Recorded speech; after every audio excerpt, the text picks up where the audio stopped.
విశాఖలో Covid case నమోదైంది. పిఠాపురం కాలనీకి చెందిన మహిళకి కోవిడ్ నిర్ధారణ అయినట్లుగా బ్రేకింగ్ న్యూస్ మనకు అందుతోంది. ప్రజలు ఆందోళన చెందాల్సిన అవసరం లేదంటున్నారు వైద్య ఆరోగ్య శాఖ. కోవిడ్ పట్ల అప్రమత్తంగా ఉండాలని డిఎంహెచ్ఓ ఆదేశాలు జారీ చేస్తోంది.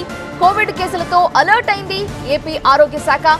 దేశంలో కోవిడ్ కేసులు పెరుగుతున్నాయి. సమూహాలుగా ఏర్పడే కార్యక్రమాలు చేయొద్దు అని ఆరోగ్య శాఖ సూచిస్తోంది.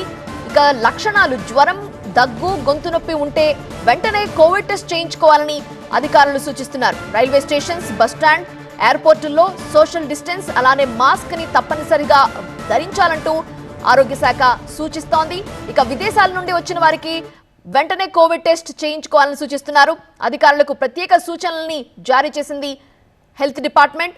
మాస్కులు, పీపీఈ కిట్లు అందుబాటులో ఉంచాలని, ఇక వైద్య అధికారులు అప్రమత్తంగా ఉండాలని ఆదేశాలు అందాయి.